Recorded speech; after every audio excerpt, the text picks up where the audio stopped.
Muy buenas noches, bienvenidos a Expedientes y como siempre les digo, feliz domingo. Gracias por acompañarnos todos los domingos a esta hora. China es una superpotencia mundial. Compite económicamente con los Estados Unidos de Norteamérica. Y de acuerdo a las últimas estimaciones de crecimiento del Fondo Monetario Internacional y del Banco Mundial, superará a Estados Unidos en el año 2040. Pero, ¿dónde se cimentan las bases del crecimiento económico, político y social de China? Se lo contamos a continuación.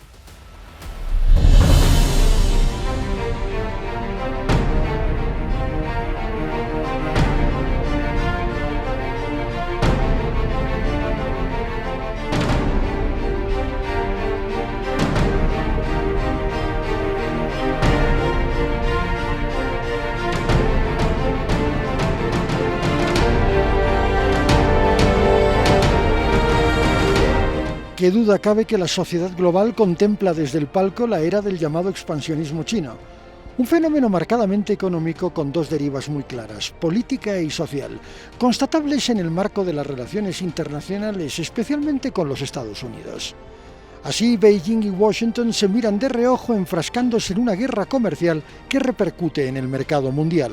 And so that puts it clearly at an advantage as it seeks to expand its influence, certainly at an economic level, but then, as I write in the book, also potentially in a political, diplomatic level and at a strategic level. So this moment in history seems to be weighted not only with the suffering and immediate consequences for so many people who are ill or are lost jobs and otherwise, but with huge potential geopolitical consequences that will extend for quite possibly the rest of our lifetimes. So this is not a minor affair. But the origins of China's shifting approach to international affairs are not with this pandemic. This goes back in important ways. It goes back literally decades. Tal y como señala el profesor Markey, es a partir del gobierno del presidente Xi Jinping cuando se produce un punto de inflexión en la política económica china. Por primera vez en la historia, el 15 de enero de 2017, el mandatario realizó el discurso inaugural del Foro Económico de Davos. Se trata del líder del país comunista más grande del mundo, dirigiéndose a las élites empresariales de Occidente. Xi Jinping habló abiertamente de libre comercio.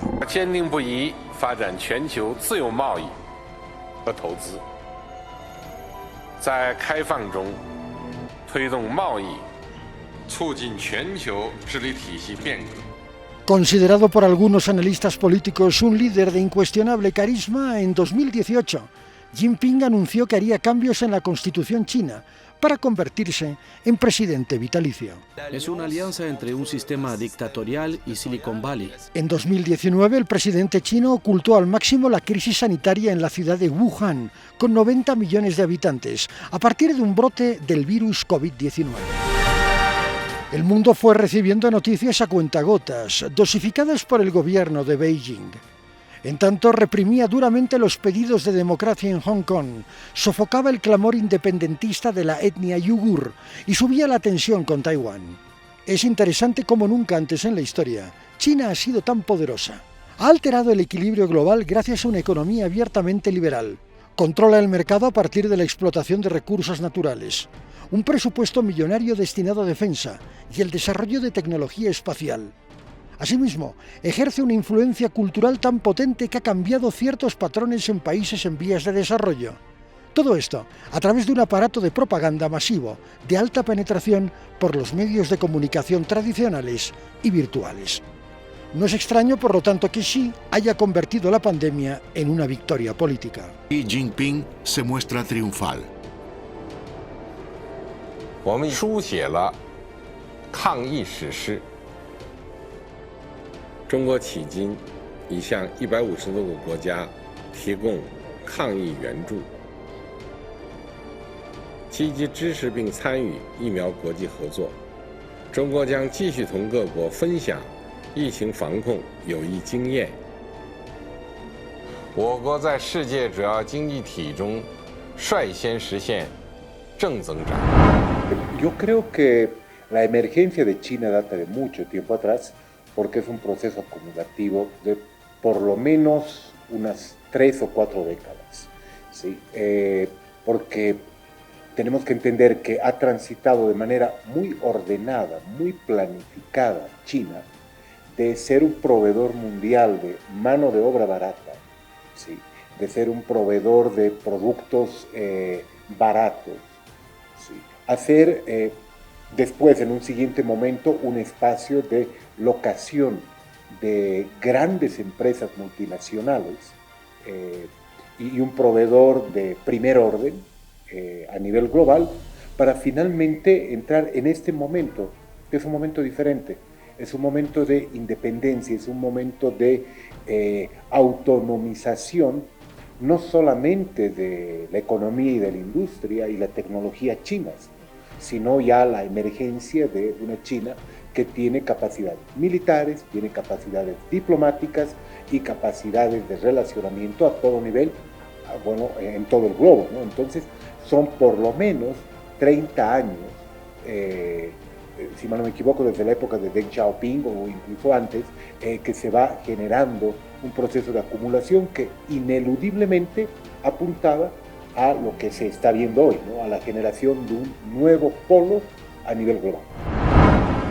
Hasta Mao, la China estuvo, si bien expandiéndose a su alrededor, estuvo cerrada sobre sí misma. Era un país muy enclaustrado, muy mirándose el ombligo.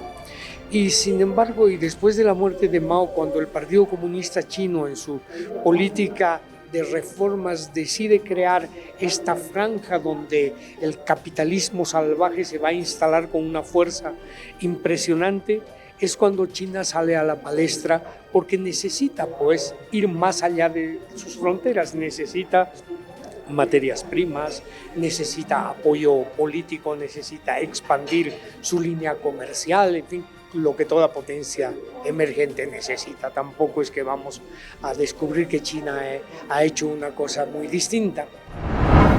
Deng Xiaoping ya decía, no importa de qué color es el gato, lo que importa es que case ratones, y a partir de ese momento China se abrió al mundo. Es atípico porque es un régimen comunista, totalitario, absolutamente autocrático, no hay derechos y libertades, menos democracia, pero es un capitalismo que permite la prosperidad de sus ciudadanos. Entonces, China ha dado unos saltos importantes en términos de desarrollo. Cada año salen más de 30 millones de la pobreza, pero la visión ya no es únicamente económica, la visión es geopolítica, la visión es primero controlar toda la parte del Asia, ya lo está haciendo, tiene una supremacía. Recordemos que en la década a principios del siglo pasado, Japón tenía una predominancia en Pacífico Sur.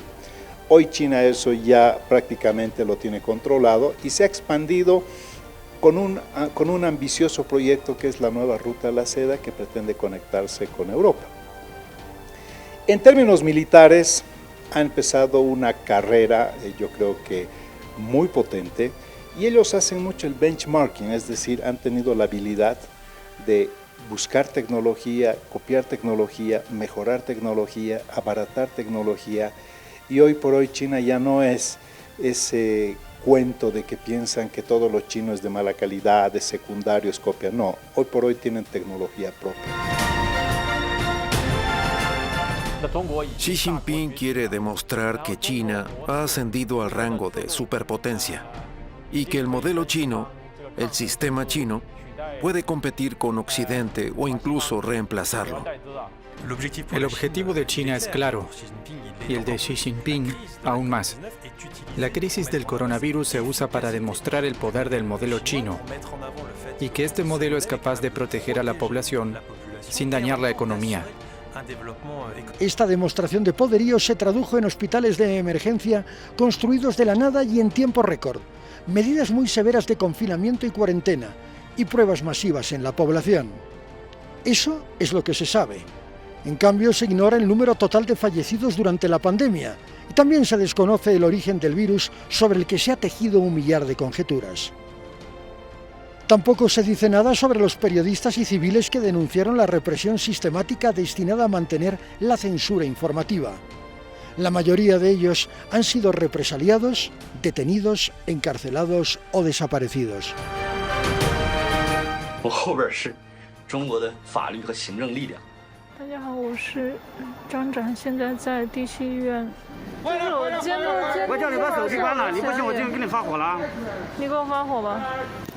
Xi Jinping es hoy en día un líder para millones de chinos e incuestionablemente el impulsor del Partido Comunista. Jinping ha dejado claro que el comunismo es la única verdad y que no debería implementarse solo en China, sino extenderse por todo el mundo. ¿Pero es este el verdadero objetivo de China? El Partido Comunista tiene 90 millones de miembros, del cual Xi es secretario general vitalicio. Otras formas de pensamiento traducidas en un sistema democrático están prohibidas. Poco después de asumir el cargo, Xi Jinping hizo circular muy discretamente un documento conocido como Documento número 9. Nos enteramos de ello en primavera de 2013. Se trataba de un ataque violento a las ideas liberales. En un documento suscrito por el propio Xi, se proscribe la democracia, los derechos humanos fundamentales desde una perspectiva occidental y la libertad de prensa. Al mismo tiempo, su programa titula Un sueño chino, cuyo objetivo es llegar a constituirse en la principal potencia mundial en 2049, cuando la República Popular celebre su centenario.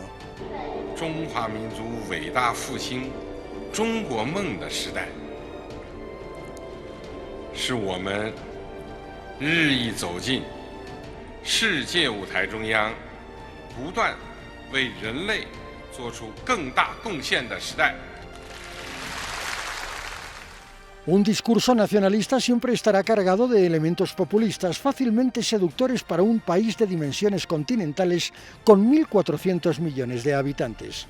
Pero ese discurso se sostiene en un impresionante crecimiento económico y en un despliegue militar preocupante, asociado con una representatividad política notoria en los foros internacionales.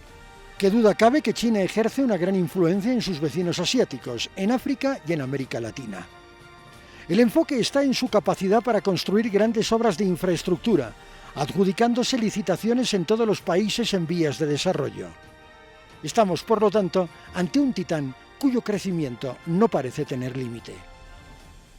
Sin embargo, el dragón chino tiene 2 cabezas y 4 problemas capitales.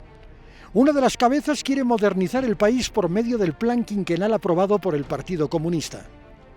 Su intención es completar 45.000 kilómetros de vía férrea de alta velocidad, construir 7 autopistas que conecten Beijing con el resto del país, construir 45 aeropuertos y conectar por carretera el 90% de los pueblos y aldeas. El costo, más allá de la inversión pública, es muy alto. El gobierno no ha escatimado recursos para industrializar la economía al margen de los protocolos para preservar el medio ambiente. Él vivió en Pekín durante la última década y apenas podía respirar. La calidad del aire es muy mala y se ha puesto peor desde el año 2000, lo cual ha causado muchos problemas respiratorios, incluso muertes tempranas por contaminación del aire y del agua.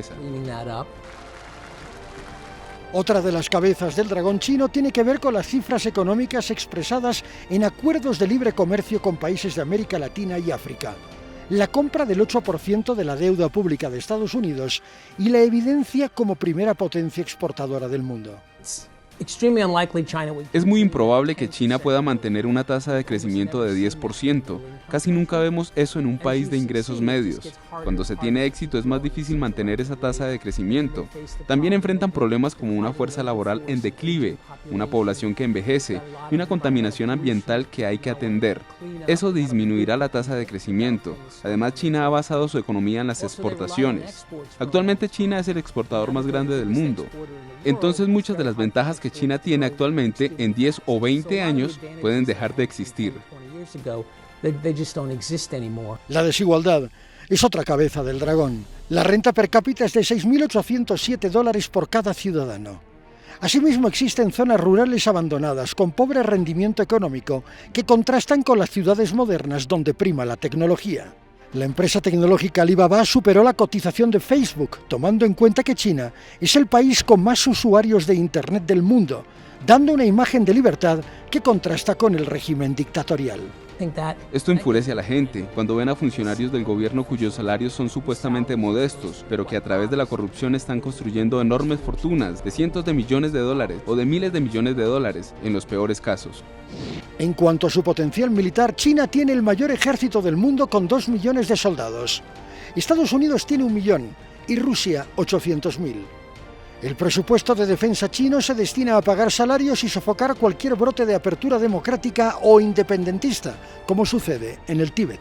Estamos evidentemente ante una gran potencia que ya ha extendido sus tentáculos. Bolivia no es una excepción. Cuando regresemos con Expedientes, la influencia económica china en América Latina.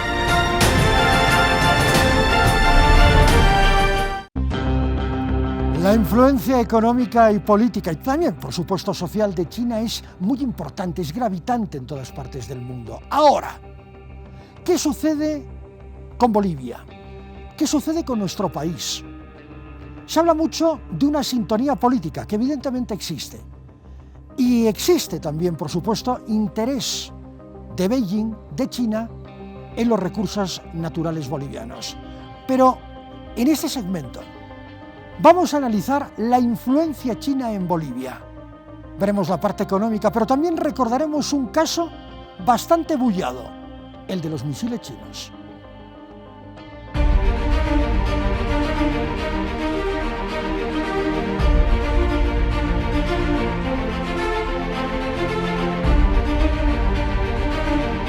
Estados Unidos y China están enfrentados en una dura guerra comercial desde que en el año 2018 el entonces presidente Donald Trump impusiera altos aranceles a los productos chinos.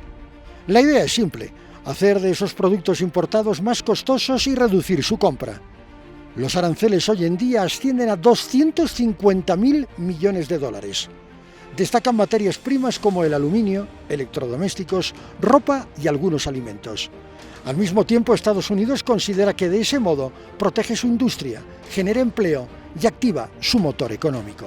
Pero es un fenómeno que, digamos, el trade diversion, es desvío comercial, es decir, si Estados Unidos empieza a poner unos aranceles en los productos importados de China, los consumidores estadounidenses quizás empiezan a dejar de comprar tantos productos chinos, pero empiezan a comprar productos de Vietnam. Es decir, estos productos siguen importándose de otros países y no se están fabricando en este país. China no se ha quedado de brazos cruzados. Beijing ha respondido con altos aranceles a productos estadounidenses alcanzando los 110.000 millones de dólares. El principal afectado es el sector agrícola estadounidense, que exportaba a China productos por valor de 20.000 millones de dólares. Por otro lado, el gran beneficiado es Brasil, que exporta grandes volúmenes de soya a China. Al fin y al cabo, China y Estados Unidos lograran resolver sus diferencias comerciales. Esto implicaría que China volvería a comprar los productos en Estados Unidos y esto puede generar muchísimos problemas de planificación por parte de Brasil, entre otros países que ya han tenido la expectativa de poder seguir exportando tanto a China. La cuestión pasa por determinar si esta es una oportunidad para la economía boliviana. Es un tema ideológico. Es un tema ideológico. Las decisiones que se han tomado en Bolivia para acercarse a China y a Rusia han sido netamente de corte y de tipo ideológico. No han primado aspectos económicos, políticos, no, ideológicos fundamentalmente. El planeta está cambiando en tal magnitud en relación a los polos, a los ejes centrales que dominan el comercio global, que sin duda nosotros creo que no estamos alejados de esto, ¿no? Y no estamos alejados de esto porque hay algo que es bastante interesante en el caso chino, y es que lo primero que se ha introducido en el caso a Bolivia son relaciones comerciales y han sido más bien básicamente temas económicos y productos, ¿no? A partir de ahí, toda la influencia cultural que tiene como tal el Asia, no solamente China, el Asia, creo que ha empezado a permear no capas superiores del país, es decir, no clase alta, sino sectores populares. Si hablamos de imperios, si estamos cuestionando al imperio americano, un criterio ideológico desde que la izquierda llega al poder político, hoy estamos en el auge del imperio chino, ¿no? De imperio a imperio en el tiempo neoliberal, un imperio americano, viene la izquierda y estamos en el auge del imperio chino y su capital. Bueno, si se abren, por ejemplo, bancos, entiendo que ya hay acercamiento con los dos más grandes de ese país en Bolivia, si bien va a ser un elemento que coadyuve a los temas comerciales, una muestra en las que todavía la economía no tiene solidez en un tiempo en el que estamos atravesando, y creo yo que no es una salida en este momento viable, sin embargo puede ser innovadora a partir de las decisiones del actual gobierno. Entre los años 2009 y 2018, Bolivia suscribió contratos con 28 empresas chinas en rubros como la construcción y la instalación de plantas industriales por un total de 6.000 millones de dólares. El 19 de julio de 2018, el entonces presidente Evo Morales visitó China. En la capital se reunió con su homólogo Xi Jinping para suscribir un acuerdo entre socios estratégicos. Al margen de ello, Evo Morales no imaginó nunca que este iba a ser un presente griego. La empresa china KMC Engineering Company Limited fue denunciada por un escándalo de corrupción que implicaba a Gabriela Zapata, expareja del jefe de Estado. Zapata actualmente cumple una pena de cárcel de 4 años por elaborar pliegos de especificaciones para el Estado boliviano, favoreciendo a terceros. Se ha procedido al arresto, como hemos informado, y seguramente posterior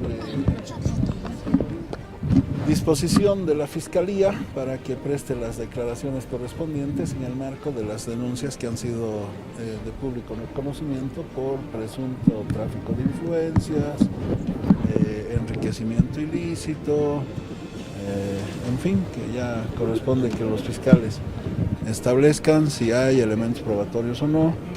La policía ha hecho un seguimiento, ha puesto a disposición de los fiscales a la persona, a la señora Gabriela Zapata. Si nosotros vemos en materia de infraestructura lo que está sucediendo en Bolivia, en la región del trópico de Cochabamba, en la región del Amazonas, hay una gran presencia de empresas chinas. Si vamos por el norte de La Paz, hay una gran presencia de empresas mineras chinas. O sea, los chinos están en Bolivia y están haciendo grandes inversiones.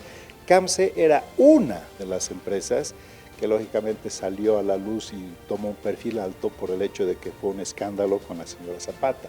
Pero no es la única. Hay por lo menos 10 empresas, y quizás me quede corto, que están operando directamente en Bolivia, y no hay ninguna empresa china que opere bajo la lógica occidental, es decir, que sean empresas transnacionales globales. No, son capitales chinos regulados por el gobierno chino, controlados por el gobierno chino, bajo acuerdo chino y con anuencia del Estado receptor. La vinculación. Hay que ser muy cuidadoso cuando se habla de Zapata, ¿no? Cuidadoso en el sentido de ser verídico, de no meterse en la fábula, ¿no? El caso Zapata. Estando clarísimo que el presidente en ese momento tenía una relación con una persona que académicamente no estaba habilitada para ejercer las responsabilidades que ejercía, y sin embargo reconocida por el lado boliviano y por el lado chino. Por el lado boliviano quiero decir, porque utilizaba las oficinas de las primeras damas en la avenida Arce, y esa era su oficina, y todo el que quería alguna concesión, alguna cosa, tenía que pasar por ahí. Eso lo sabemos todos. Y por el lado chino, el reconocimiento de una gerencia en una empresa importante que estaba vinculada a inversiones importantes en el país, que iban a conseguir dinero gubernamental, dinero estatal, es una clarísima muestra. Una cosa así, todos sabemos, no podría suceder con un capital inglés o con un capital alemán, por ejemplo. No porque los bolivianos seamos muy buenos con los alemanes, sino porque la legislación y el control alemán o inglés o norteamericano no le permite a las agencias y a los capitales de esos países actuar de semejante manera. Pero sigamos repasando la historia reciente. El 1 de septiembre de 2017 se cerró el proceso de entrega de misiles chinos modelo NH-5A, propiedad del ejército boliviano a Estados Unidos. Por este caso se condenó a varios jefes militares, pero no al presidente Eduardo Rodríguez Belsé. Los militares que recibieron penas mínimas fueron acusados de entregar los misiles en cuestión, omitiendo procedimientos legales y la inspección de las Fuerzas Armadas. Bolivia compró estos misiles rusos en 1996. Entonces yo dije, bueno, ¿y qué le puedo pedir como colaboración a esta pequeña Bolivia? ¿Qué puedo decir? En ese momento no había las empresas chinas que hay, no había todos los trenes de alta velocidad, no había los buses Pumacatari, no habían cosas. Entonces dije, bueno, lo que sí los chinos tienen desde antes es armamento. Y nosotros tenemos un pequeño ejército que si algo le falta es armas, ¿verdad? Entonces firmamos un crédito, una ayuda crediticia de armamento chino, que le llamamos crédito por dignidad, porque ellos y nosotros sabíamos que no íbamos a pagar eso. Pero le decíamos crédito para que no aparezca como regalo. Todavía cuando yo estaba en la presidencia, porque esto fue el 92, yo me fui al siguiente año, pero antes de irme llegó el primer contingente, que fue un día histórico para nuestras Fuerzas Armadas, sobre todo para el arma de artillería. Llegaron unos cañones y antiaéreos que habían sido probados por China en la guerra de Vietnam, de mucha eficiencia. Los misiles que se pidieron era para que nuestro ejército, para que nuestros oficiales conocieran lo que es un misil. Así, a ese nivel. Es decir, éramos un ejército de un país pobre que no podía tener misiles, qué sé yo, y que en una cooperación se traían unos misiles para que por lo menos nuestros oficiales, sobre todo de artillería, sepan lo que es un misil. Lo vean, un poco lo toquen, vean cómo se opera, cómo ocurren las cosas. Y entonces se trajo un número reducido, yo no recuerdo cuánto lo hicimos, pero parece que eran 30 y pico.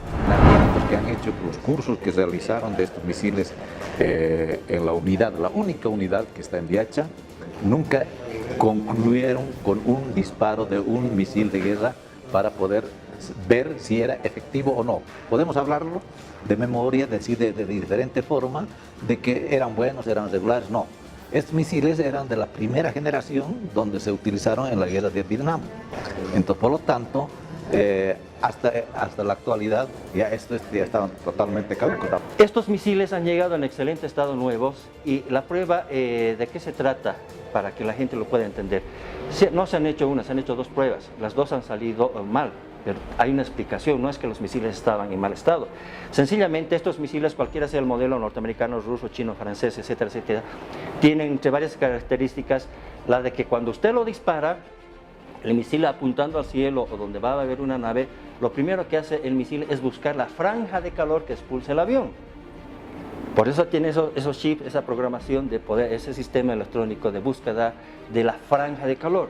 Pero si usted dispara al aire y en milésimas de segundos el misil está saliendo y no encuentra ningún avión, no encuentra ninguna franja, ¿qué hace el misil? Se cae a tierra, se vuelve loco. Eso es lo que ha sucedido. Se trató de disparar 2 veces, las 2 veces fracasó el lanzamiento. Una vez en Viacha y el debate, el gran debate que no se desarrolla en juicio es por qué los llevan a Manchego, los llevan de La Paz a Santa Cruz. Entiendo que podría tener que ver con la altura de disparo, pero no hay evidencia de qué han hecho en Manchego con los misiles. Es un tema muy interesante, pero la salida que terminó dando el Poder Judicial fue una vergüenza. Los aviones Hércules, helicópteros y todo era accidente, hasta que un arqueólogo español se cae en Afganistán. Entran en conflicto con el gobierno español por la indemnización. El gobierno dice, no, accidente. Los otros demuestran, no, nos han tumbado con un misil portátil en vuelo rasante. No necesitan radar porque es un misil hecho en campo de batalla para que el soldado vea el avión aproximarse. Y solamente disparar, tienen poco alcance en altura también, pero son letales. El caso de los misiles chinos no es anecdótico. La relación entre Bolivia y China es estrecha, más allá de los intereses comerciales. Muchas gracias por continuar con nosotros. ¿Dólares o yuanes? Países como la Argentina ha decidido impulsar el cambio hacia el yuan para realizar transacciones económicas a gran escala. exportaciones e importaciones en yuanes. El gobierno boliviano, que preside Luis Arce Catacora, le ha hecho un guiño también al yuan, y 2 importantes bancos chinos se instalarán en nuestro país. Este es el cambio, el viraje de la moneda estadounidense a la divisa china en Bolivia.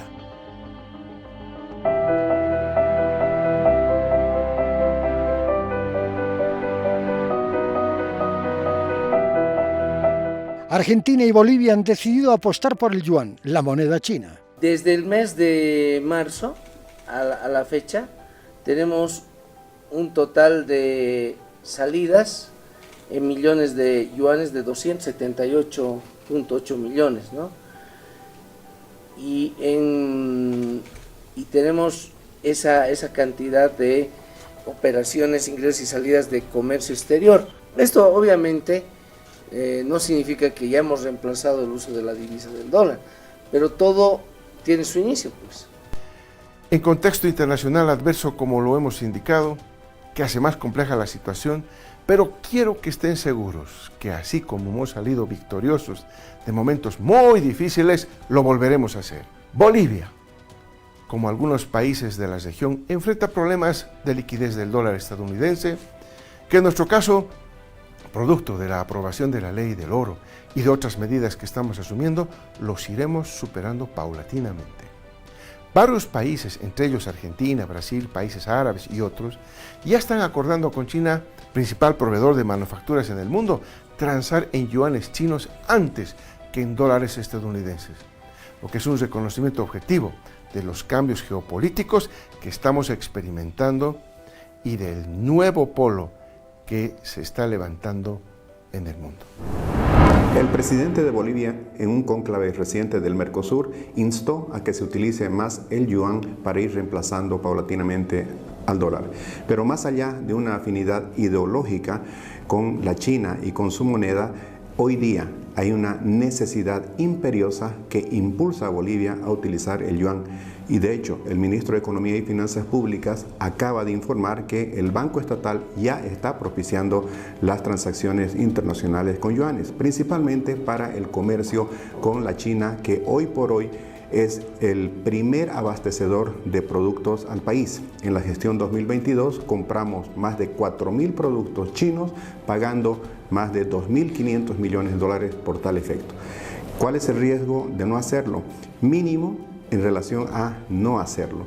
Si no queremos que haya una devaluación, si no queremos que el tipo de cambio suba, necesitamos divisas alternativas al dólar que está escaseando en este momento. Por tanto, es una iniciativa que desde el sector empresarial se la recoge como auspiciosa y ojalá pueda funcionar para principalmente el comercio bilateral. Para los casos recientes nos remiten a países como Argentina, Bolivia y también Brasil. Pese a que estos países hablan de una reconfiguración del sistema financiero global y de la pérdida de confianza en el dólar, algunos de ellos atraviesan graves crisis cambiarias y encuentran en la moneda china una alternativa para frenar la fuga de dólares. El último en sumarse a esta tendencia fue Bolivia. Ahí el presidente Luis Arce argumentó que la falta de dólares en el mundo y por ende en su país se debe a una disputa por el control de la economía mundial entre Occidente y también el bloque liderado por China, Rusia e India. Una tendencia global impulsada por supuesto por China, buscando la internacionalización del yuan, que el yuan se convierta en una moneda no solo de reserva, que ya lo es para algunos países, justamente varios países latinoamericanos, sino también una moneda de intercambio. Entonces, esto es algo útil, es una herramienta que obviamente en el comercio exterior es razonable, sobre todo teniendo en cuenta que estamos hablando de países que ya tienen a China como primer socio comercial. China representa mucho para el comercio de esos países, con lo cual es natural que esta moneda se incorpore en el intercambio.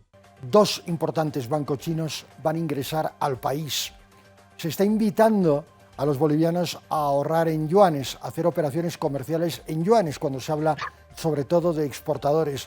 ¿Considera que China es un espejo económico en el que nos tenemos que mirar, Joshua?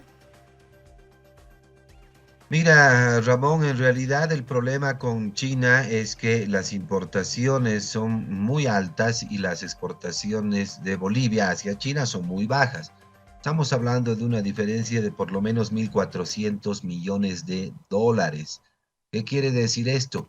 Que si comercializaríamos en yuanes, que lo veo todavía muy complicado, tendríamos ingresos, digamos, por 600 millones de dólares más o menos, y egresos y gastos por las importaciones que traemos de China por 2.000 millones de dólares.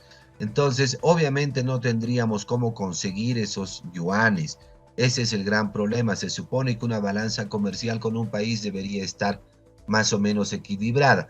Entonces, creo que la llegada de estos bancos chinos en realidad podría ayudar un poco al comercio internacional. No sé si se va a comercializar en yuanes, porque me temo más bien que en realidad estos bancos se van a encargar de hacer el cambio en dólares y luego a yuanes para que llegue a China. Pero independientemente de eso, podría ser importante, repito, para poder agilizar un poco las transacciones con China, pero no es nada más.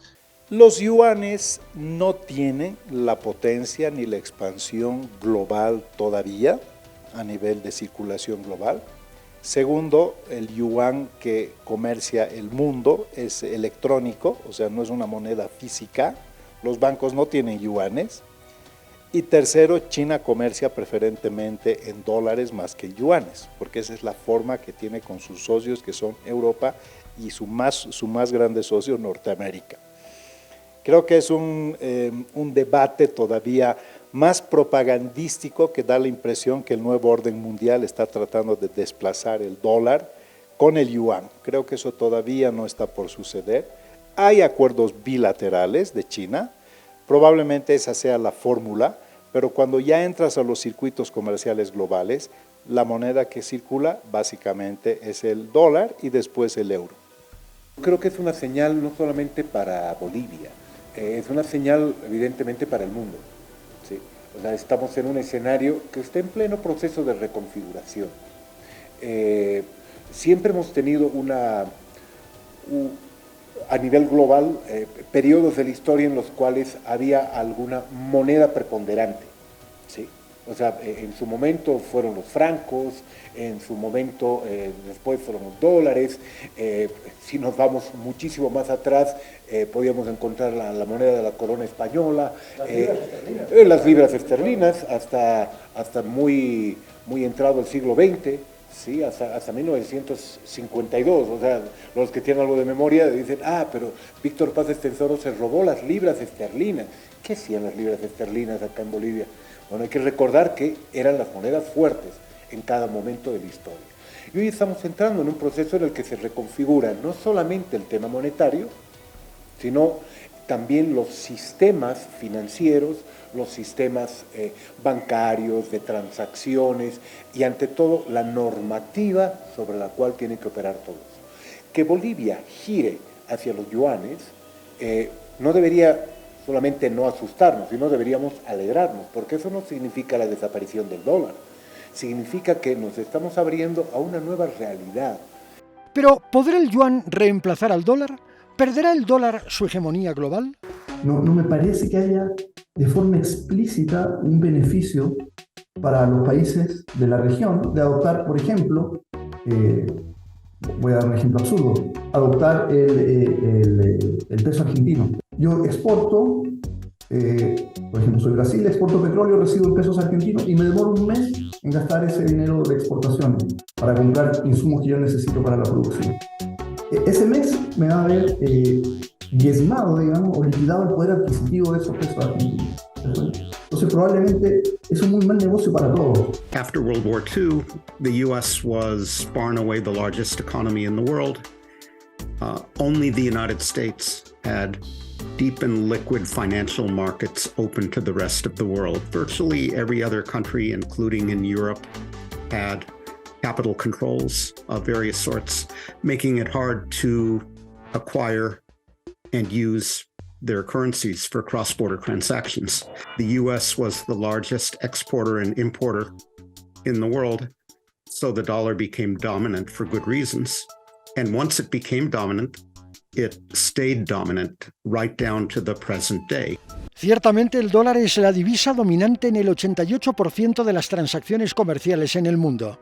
El dólar está presente en el 42% de los pagos, seguido del euro con 32%. To keep, I would say, its currency may be dominant in ASEAN, but doesn't want to get the negative impact of a global currency or reserve currency. Becoming the dominant reserve currency, first, the yuan fully convertible, which is today not the case, right? The yuan exchange rate is a controlled exchange rate by the PBOC. That's one point. Second point, it would mean that the yuan-denominated debt will be owned by foreigners, and I don't think that China wants its debt to be owned by foreign governments. It's a point of weakness in a way. Al margen de la opinión de los expertos, todo parece indicar que la deriva de la economía boliviana oscilará entre el dólar y el yuan, sin que una de las dos divisas sea dominante. Cuando regresemos, el litio se convierte en el motor de la relación entre Bolivia y China.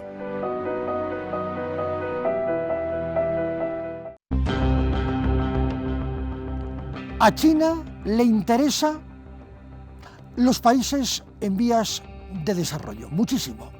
No solamente para exportarles productos, incluso agrícolas, dañando a su propia industria agrícola, sino también para explotar sus recursos naturales. Hay tratados de libre comercio entre China y buena parte de los países de África, Asia y, por supuesto, Sudamérica.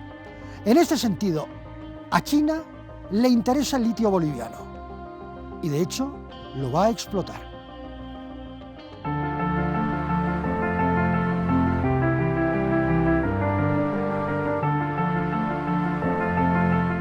Dos importantes bancos chinos tendrán presencia en Bolivia. El gobierno ha tenido que obligar a los bancos bolivianos a que asistan a unas reuniones con los delegados de dos bancos chinos que dicen que han traído los yuanes para reemplazar a los dólares. Ya sabemos que los yuanes no han podido reemplazar a los dólares, ni siquiera con los rusos, porque los rusos recibieron yuanes por el petróleo que vendieron a los chinos, pero cuando decidieron comprar algo los chinos y les dijeron que les iban a pagar en esos yuanes que habían recibido, los chinos les dijeron no, gracias, parece que los yuanes no.